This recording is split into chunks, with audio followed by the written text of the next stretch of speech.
우리 속담에 김칫국이 들어가는 속담이 있습니다. 전혀 줄 사람은 생각하지도 않는데 미리 저 사람이 나에게 이런 걸 줄 거야 미리 기대해가지고 그래서 쫄딱 마시는 것이 김칫국이죠. 대신에 또 떡도 있습니다. 떡 줄 사람은 생각지도 않는데 이래서 김칫국부터 먼저 마신다고 이런 이야기가 있죠. 제가 어릴 때 그런 일을 한번 겪어봤습니다. 저희 아버지께서는 저게 절대 용돈을 주지 않았습니다. 그 필요할 때마다 이제 제가 뭐 사야 되니까 좀 달라고 하면은 이제 주셔가지고 제가 이제 참고서라든지 뭐 이런 것들 통해 가지고 띵땅을 해서 간신히 이제 용돈을 좀 얻을 수 있었고, 아니면 이제 저희 어머니께서 주로 용돈을 주셨는데, 하루는 저희 아버지께서 하시는 사업장에 제가 같이 가게 됐습니다. 그때가 아마 고등학교 때로 기억이 나는데, 가다가 은행에 잠깐 들리시는 거예요. 들리시면서 혼자 하시는 말씀을 들었는데, 줄 거는 빨리 줘야지 이런 말씀을 하셔서 드디어 나에게 용돈을 주시는갑다 그렇게 생각을 하고 이제 기대하고 앉아 있었습니다. 그런데 은행에서 돈을 찾아오셔가지고 그냥 계속 가시는 거예요. 좀 이따 주시겠지 하고 이제 기다리고 있었습니다. 기다리고 있었는데 거기서 찾으셨던 돈은 저에게 오는 것이 아니라 다른 곳으로 가는 거였습니다. 그래서 집에 와서 제가 이제 화가 나서 저희 어머니께 이제 이야기했습니다. 아버지께서 은행에 가셔가지고 돈을 찾아서 마치 나에게 줄 것까지 그러셨는데 안 주고 다른 사람 주더라. 그래서 막 내가 화가 났다 이렇게 이야기했는데, 그 말씀을 들으셨던 아버지께서 난 너한테 줄 생각이 전혀 없었다. 원래부터 다른 사람 주려고 찾았던 거다 이렇게 말씀하시더라고요. 근데 그게 저에게 아주 충격적이어서 지금까지도 그것이 기억이 납니다. 그래서 지금 제 자식들한테는 제가 용돈을 잘 주려고 그렇게 합니다. 오늘 우리가 읽었던 이 말씀에 보면은 이렇게 떡 줄 사람은 생각지도 않는데 김칫국을 먼저 쫄딱 마시는 이스라엘 백성들, 그 중에서 특별히 예수님을 열심히 따라다녔던 제자들의 모습이 나와 있습니다. 6절에 보면 이런 말씀이 있었습니다. 그들이 모였을 때 예수께 여쭈어 이르되 주께서 이스라엘을 회복하심을 이때니까 라고 물어봅니다. 여기에 예수님께서 부활하시고 난 후에 많은 약 480명 정도쯤 될 거라고 이렇게 추측하고 있는 그런 사람들이, 예수님을 열심히 따랐던 사람들이 모여서 예수님께 여쭤보는 겁니다. 바로 예수님께서 성천하시기 직전에 모여서 예수님을 바라보면서 물어본 것입니다. 이스라엘을 회복하는 것이 지금 이때이니까. 그런데 이 자리에 모여있던 이 사람들, 예수님을 열심히 따랐던 바로 이 사람들, 나중에 이 온 세계를 변화시켰던 바로 이 사람들, 그 사람들은 기대하는 바가 예수님께서 생각하셨던 것과는 전혀 다른 기대였던 겁니다. 이들이 이야기하는 이스라엘 나라를 회복한다는 것은 정치적으로 지금 억압받고 있는 이스라엘 백성들이 회복될 수 있겠는가, 아니면 또 이 이스라엘 나라라는 것은 가나안 땅이 회복되어서 하나님 나라로 변화될 수 있을 것인가, 이런 것에 대한 기대였던 것입니다. 즉 정치적인 회복과 땅의 회복, 국권의 회복에 대한 그런 기대가 있었습니다. 예수님께서 가나안 땅에서 사역하고 있을 그때 당시는 우리나라로 친다면은 우리가 일제시대 때 억압받았던 그때와 굉장히 흡사합니다. 당시의 상황은 로마의 속국으로 전혀 주권 없이 속국으로 살아가는 이스라엘 백성들이 있었습니다. 이 유대인들은 평소에 꿈꾸고 있었던 것이 있었는데, 다시 한번 메시아가 오셔서 우리나라를 회복해서 하나님 나라가 온전히 돼서 이 가나안 땅 자체가 하나님께서 통치하는 하나님 나라가 되어야 된다. 그리고 구약에 이미 예언된 대로 예언해 주신 그 말씀대로 우리를 회복해 주실 것이야, 이런 기대를 가지고 있었던 것입니다. 그런 기대가 근 400년간 계속됐습니다. 우리가 읽어보는 이 성경 말씀에 보면 말라기서와 마태복음 사이에 400년의 시간이 흐르고 있습니다. 그 400년 동안 이스라엘 백성들은 말 못할 고통들을 당합니다. 아시리아에 의해서 북이스라엘이 멸망하고, 그리고 바벨로니아에 의해서 남유다가 멸망하고 난 후에 북이스라엘은 더 이상 회복되지 않습니다. 완전히 다 사라져 버립니다. 그나마 남아있는 사람들은 사마리아 땅에 혼혈인이 되어서 남아 있었습니다. 그리고 페르시아에 의해서 고레스가 이스라엘 백성들을 회복시켜라, 이런 명령을 하는데 그것이 바로 바벨론 유수 70년 마치고 돌아오는 사건이었습니다. 바벨론이 멸망하면서 아시리아 페르시아가 다시 회복하면서 이 페르시아가 과거에 바벨론이 이렇게 억압했던 많은 민족들을 해방시켜 줍니다. 그 해방시키는 사건 속에 바로 남유다도 회복돼서 돌아오게 되는데 돌아왔지만 그들은 여전히 주권 없이 400년의 시간이 흘러가는 겁니다. 물론 그 사이에 자체적으로 나라 주권을 회복하기 위해서 여러 가지 일도 벌이고 심지어 이제 전쟁을 통해서 나라도 회복해 보지만 여전히 그들은 종으로 속국으로 사는 세월을 오랫동안 보내게 되는 겁니다. 그렇기 때문에 이스라엘 백성들에게서 이 400년의 긴 시간 동안 주권 없이 나라의 땅도 자기 것이 아닌 그런 상태로 사는 그 깊은 절망 가운데서 두 가지 기대했던 것이 땅이 회복되면 하나님께서 우리에게 이 가나안 땅을 주셨을 때 하나님 나라로 주셨기 때문에 이 땅이 회복되기만 하면 우리는 이 땅에서 하나님의 나라로 살 수 있을 것이야. 그런 기대가 있었고 그 다음에 또 한 가지는 바로 정치적인 통치권의 회복이었습니다. 하나님께서 다윗과 같은 그런 왕권을 가지고 있는 왕을 메시아를 보내주셔서 지금 억압받고 있는 이 민족을 해방시켜 주게 되면 그 왕이 하나님께서 보내주신 메시아가 되어서 우리를 해방시키고 주권을 회복해서 가나안 땅에서 하나님 나라의 백성으로 살 수 있을 것이다. 이런 기대를 하고 있었던 것입니다. 그런데 그런 기대는 모두 구약에 이미 기록되어 있는 사실이었습니다. 그래서 예수님께서 오신 그때 당시에 많은 사람들이 예수님께서 정말 그 메시아일까? 정말 성경에 기록되어 있던 바로 그분일까? 이런 기대를 가지고 예수님을 바라봤습니다. 그리고 실제로 권력을 가지고 있는 많은 사람들이 여기서 이 사람들은 예를 들어 가지고 사두개인이라든지 바리새인이라든지 유대 간원인이라든지 이런 사람들이 예수님을 지켜보면서 정말 저 사람이 하나님께서 보내신 메시아일까? 아닐까? 여러 가지로 저울질하고 있었던 겁니다. 그러는 가운데 이스라엘 안에는 이미 예수님께서 메시아라는 이런 생각이 많은 사람들에게서 잡혀 있었습니다. 그래서 그 대표적인 예가 예수님께서 십자가에 못 박히시기 직전에 가나안 땅으로 예루살렘으로 들어가실 때 그 예루살렘에 많은 사람들이 어린아이들이 특히 예수님을 맞이하면서 호산나 다윗의 자손이여 라고 외쳤습니다. 이게 굉장히 특별한 의미가 있는 사건입니다. 호산나 다윗의 자손이여 이 말은 우리를 구원하소서 다윗의 자손이여 즉 메시아여라는 말입니다.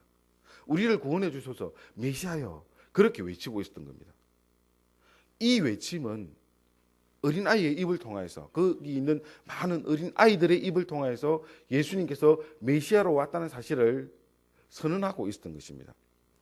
이렇게 되니까 거기 있는 실제로 권력을 가지고 있는 사람들이 예수님과 견주어 봤을 때 예수님은 정말 형편없는 사람인데 실제로 저 사람이 권력을 가졌으면 우리를 정말 해방시켜 줄 수 있을 것인가? 정치적인 계산도 해보고 그리고 정말 가지고 있는 능력을 살펴보니까 안 되겠다 해서 포기해서 예수님을 십자가에 못 박게 되는 그런 사건이 있었던 것입니다. 지금 현재도 이 유대인들은 예수님을 그렇게 생각하고 있습니다. 실패한 메시아 내지는 전혀 메시아가 아니었는데 마치 메시아처럼 그런 행동을 했다 이렇게 생각하고 있고 현재 있는 지금 가나안 땅에 있는 저 이스라엘 백성들도 이스라엘 사람들도 여전히 자기들을 회복할 메시아가 올 것이라는 기대를 가지고 있습니다. 그래서 그들이 가르치고 있는 이 말씀이나 그들이 이야기하고 있는 구약은 우리가 바라보는 구약과는 전혀 다릅니다. 유대인들과 우리 이름 믿는 하나님의 백성들 예수님을 통해서 구원받은 우리를 전혀 성경을 보는 시각 자체가 다른 것입니다. 예수님께서는 이렇게 이스라엘 백성들에게 특히 이 유대인들에게 그리고 가장 중요하게는 예수님의 제자들에게 어떻게 그들을 깨닫게 해주셨는가 하면 오순절 성령의 역사를 통해서 그들이 성령을 체험하면서 비로소 이 모든 사실을 알게 됩니다. 자기들이 나름대로 기대하고 바라봤던 그런 것이 사실은 전혀 주지 않을 떡이었고 먼저 마셨던 것은 김칫국이었다는 사실을 그들은 성령의 역사를 통해서 비로소 알게 되는 것입니다. 이스라엘 회복은 단지 그 가나안 땅을 회복하는 것이 아니었습니다. 이스라엘 회복은 단지 그 이스라엘 백성들을 구원해서 그 억압에서 구원해서 나라의 주권을 회복해 주는 그 때가 아니었던 것입니다. 그리고 또한 이스라엘 백성들은 특히 이 유대인들은 그리고 예수님의 제자들은 언제 예수님께서 우리를 구원해 주실 것인가 그 때에 대해서 아주 많은 관심을 가졌습니다. 예수님께서는 이 제자들에게 예수님께서 이 땅에 오신 그 목적들을 가르치실 때 3년 동안 제자들에게 끊임없이 말씀으로 가르쳤지만 이 이스라엘에 있었던 이 유대인들 특히 그 예수님의 제자들은 자기들이 가지고 있는 관점으로 예수님의 말씀을 늘 들어왔기 때문에 예수님께서 말씀하시는 그 구원의 그 기쁜 은혜를 발견할 수가 없었습니다. 그래서 늘 그냥 따라다니면서 언제입니까? 특히 지금 이 우리가 봤던 말씀 예수님께서 승천하시기 직전에 그들을 앞에 세워놓고 말씀하시는 그 순간에 예수님 언제 이 땅을 회복시켜 주시겠습니까? 라고 그 때에 대해서 물어보고 궁금해하고 있었던 것입니다. 그러나 예수님께서 그 땅에 오신 것은 그들을 구원하는 단순하게 그 땅을 회복하시는 것이 아니라 더 넓은 의미에서 우리 모든 인류의 구원을 위해서 오셨던 것입니다. 성경 창세기부터 요한계시록까지 한 가지의 이야기를 꾸준하게 하는 것이 있습니다. 그것이 무엇인가 하면 바로 구속사입니다. 창세기 1장에서부터 요한계시록 마지막 22장에까지 예수님께서는 끊임없이 거기에 등장하고 있습니다. 물론 성경에 잠깐 3년 동안 공생애를 하셨고 그리고 잠시 동안 이 땅에 역사하셨지만은 그 모든 성경은 예수님을 향해 있었습니다. 뭘 이야기하는가 하면 예수 그리스도를 통하여서 우리가 구원받고 새 사람이 되고 하나님의 사람이 되어서 영생을 얻게 될 것이라는 이 사실을 이야기하는 것입니다. 구약에서도 그 이야기를 하고 있었고 신약에서도 그 이야기를 하고 있었고 예수님께서 이 땅에 오셔서 사역하는 그 순간에도 바로 그 이야기를 하고 있었습니다. 예수님께서 말씀하신 이 회복은 무엇입니까? 예수님께서 말씀하신 회복이라는 것은 영적인 회복을 의미하는 것입니다. 분명한 사실은 예수님께서는 이스라엘의 가나안 땅 회복을 위해서 말씀하지 않았다는 것입니다. 왜냐하면 예수님께서 오시고 난 후에 약 40년이 흐르고 난 후 이스라엘은 완전히 멸망해 버립니다. 그 땅에는 완전히 빈터가 되어 버렸습니다. 로마군이 들어와서 모든 것을 다 폐허로 만들어 버리고 그리고 그 2000년이 그냥 흘러갔던 것입니다. 절대 하나님께서는 단지 그 땅을 회복시키시고 그 길을 하나님의 나라로 삼지 않았다는 것입니다. 하나님께서 이 땅에 예수 그리스도를 통하여서 구원하시려고 하시는 것은 바로 우리를 통하여서 영원한 생명을 주는 영적인 회복을 의미했습니다. 예수님의 회복은 죄로 인해서 하나님으로부터 버림받은 우리 인간들을 다시 한번 하나님과 회복하고 하나님의 삶을 살아갈 수 있도록 우리를 주의 나라에 주의 백성에 하나님과 함께 거하는 그의 친백성이 되도록 해주시는데 그 의미를 두고 있었던 것입니다. 바로 이것이 하나님께서 예수 그리스도를 통하여서 성령의 은혜로 구원 얻을 백성들을 구원하시는 회복시키시는 바로 그 은혜입니다. 예수님의 회복은 죄로부터 구원받아 천국 백성이 되는 신분의 변화의 의미를 가지고 있습니다. 이 회복은 이스라엘에 국한되는 것이 아니라 전 인류에 걸쳐서 일어나는 놀라운 회복입니다. 바로 이것이 성경 속에 숨겨져 있는 놀라운 비밀입니다. 우리가 지금 이제 2000년 후에 예수님을 알게 되었습니다만은 그러나 지금 현재 살아가는 우리에게도 주님께서는 이 구원을 허락해 주셨습니다. 그리고 예수님 오시기 전에 있었던 다윗과 그리고 아브라함과 모세와 그 수많은 주님을 믿었던 그 사람들도 여전히 자기보다 후에 나타났던 그 예수님을 믿음으로 구원 얻었습니다. 바로 이것이 성경 속에 숨겨져 있는 놀라운 영적인 회복의 비밀인 것입니다. 우리는 그것을 믿고 살아갑니다. 그 믿음으로 인하여서 우리는 지금 이 시간 하나님의 백성으로, 예수님의 친백성으로 살아갈 수 있는 것입니다. 그리고 오순절 성령의 역사는 또한 회복이었습니다. 하나님께서 이 놀라운 일들을, 성령의 역사를 이루어 가는데 가장 중심된 인물로 120명의 성도들을 불러주셨습니다.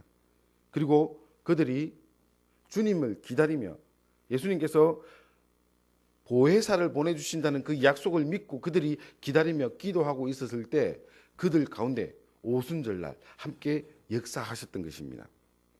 그들이 성령을 받음으로, 성령 하나님께서 그들에게 역사하심으로 그들이 비로소 하나님과의 관계가 회복되고 복된 소식에 예수님의 증인이 되어서 이 세상에 나서서 그들이 말을 전하고 외칠 때 비로소 이 세상이 회복되기 시작했던 것입니다.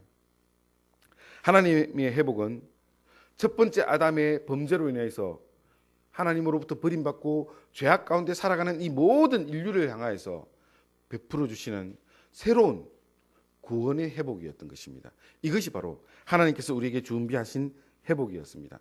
그 회복으로 인하여서 우리는 새로운 삶을 살아갈 수 있게 된 것입니다. 과거 아주 오래전에 누군가가 외쳤던 복음을, 그 복음을 들었던 그 누군가가 또다시 그들의 심장 속에 품고 또 다른 사람들에게 전해준 것, 그것이 2000년 동안 흘러와서 오늘 이 자리에 있는 우리에게까지 전달된 것입니다. 이것이 바로 하나님께서 준비하신 성령의 역사를 통한 회복입니다. 사랑하는 성도 여러분, 우리가 어떻게 이 말씀을 믿을 수 있습니까? 지식으로는 도저히 받아들일 수 없는 이야기입니다. 2000년 전에 팔레스타인 지역에서 어떤 한 청년이 정치적인 이유로 사형당했습니다. 그때 죽은 그 청년이 저와 여러분에게 무슨 관계가 있습니까? 왜 그를 믿으면 구원 얻는다고 합니까?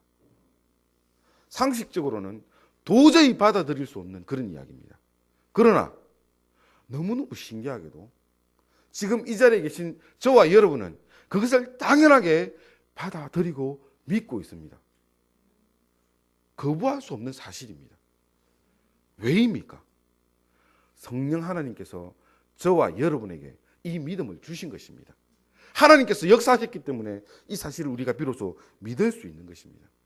그 믿음으로 우리는 살아갈 수 있는 것입니다. 때와 기한은 하나님의 권한입니다. 여기서 이 때와 기한이라는 것은 예수님께서 재림할 때를 이야기합니다. 즉 종말이 완성되는 그 때를 이야기합니다. 종말을 만약에 정확하게 알 수 있으면 사람들이 어떻게 살아갈까요? 우리나라에서는 1992년도에 종말에 대해서 한국이 들썩거린 적이 있었습니다. 다미선교회를 통해 가지고 맨날 며칠 몇 시에 예수님께서 재림하신다, 그렇게 해서 많은 성도들이 거기에 현혹됐었습니다.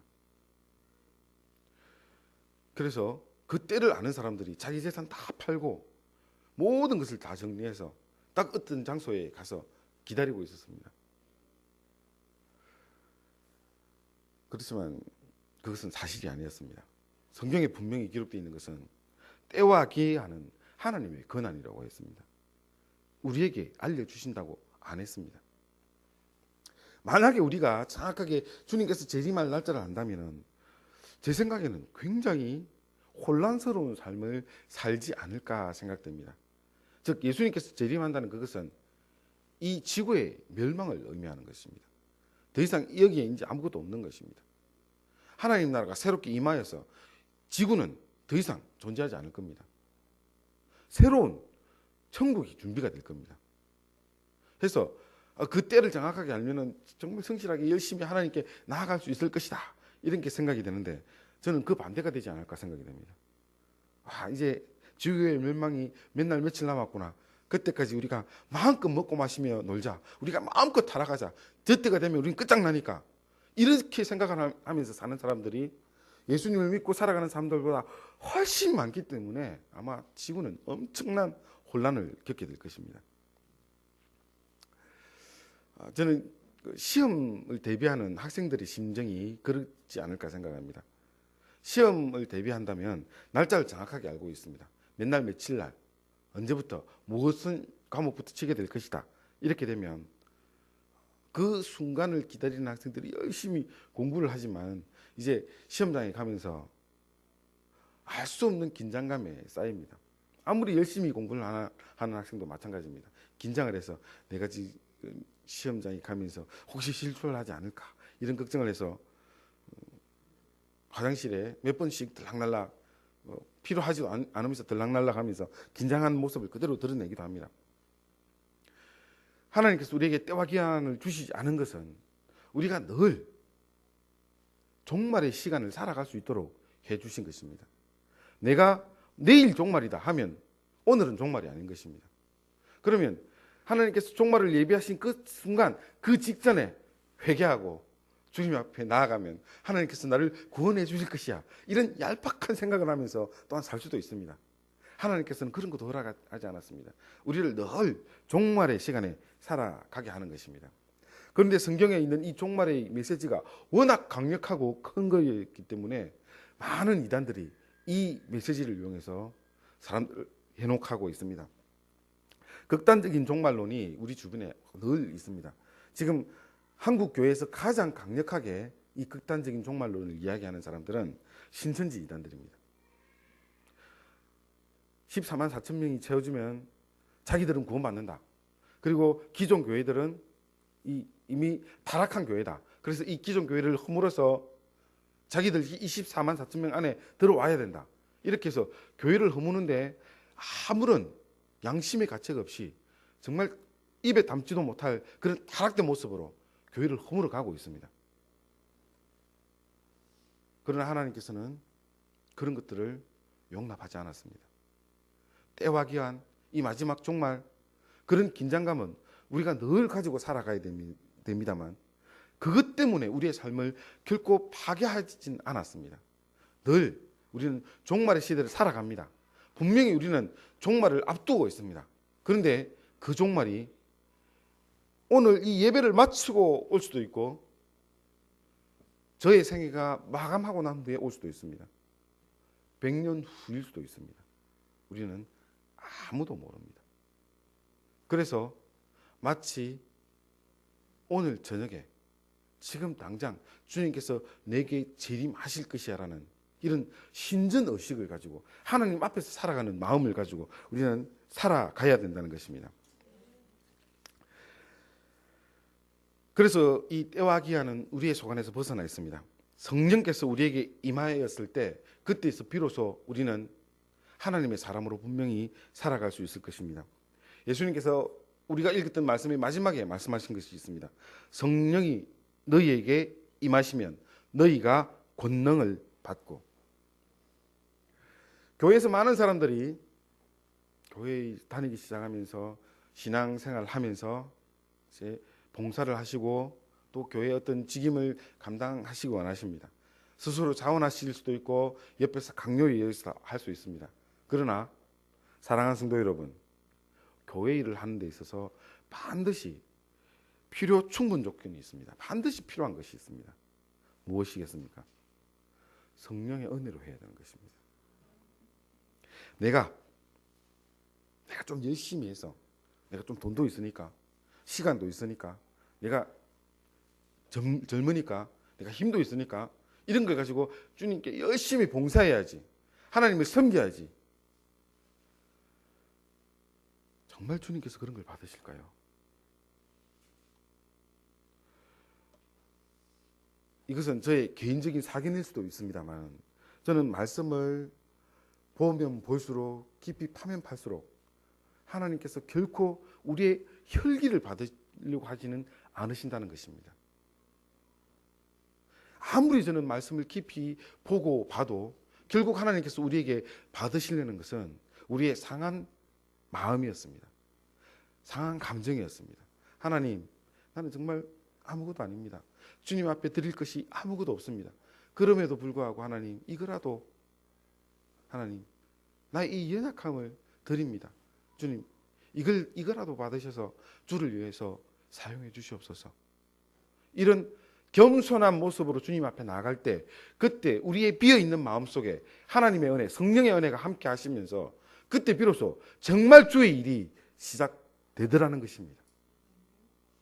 여기에 성령이 너희에게 임하시면 너희가 권능을 받고, 주의 일을 합니까? 주의 일을 하시기 원하십니까? 그러면 우리가 반드시 받아야 될 것이 있습니다. 권능입니다. 내 힘으로 하는 것이 아니라 하나님께서 주시는 능력으로 하게 되는 것입니다. 무엇으로 할 수 있습니까? 그것이 바로 성령의 역사인 것입니다. 오늘 이 시간, 지금 이 시대, 우리가 살아가는 지금 이 지구에 수많은 성령 받은 사람들이 성령의 은혜로 하나님께서 성령으로 역사하시는 성령 하나님의 사로잡힌 바 된 그 사람들이 지금 이 시대를 살아가며 하나님의 역사를 이루어가고 있는 것입니다. 주님은 여러분도 찾고 있습니다. 또한 저도 찾고 있습니다. 성령이 너희에게 임하시면 너희가 권능을 받고,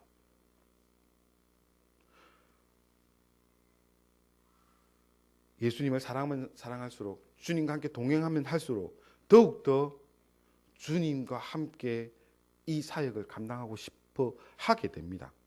그게 너무나 당연한 것입니다. 그럴 때 우리가 이 말씀을 잊지 않아야 됩니다.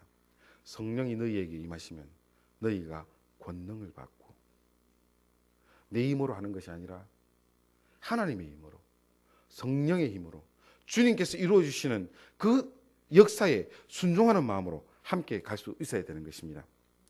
예수님 믿으며 살아가십니까? 주님의 사람으로 살아가십니까?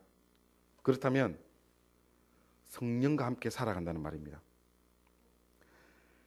성령과 함께 살아간다는 것은 주님을 구주로 영접하고 성령과 함께 동행하며 성령께서 인도하시는 그 삶을 살아간다는 말입니다. 그것은 주님과 동행한다는 말입니다.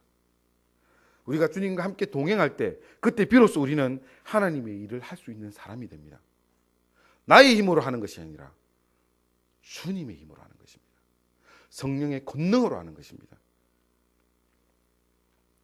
성령의 권능에 힘입어서 사역한다는 것은 하나님의 일의 주인공이 성령이라는 말입니다. 주님의 힘으로 하고 있습니다.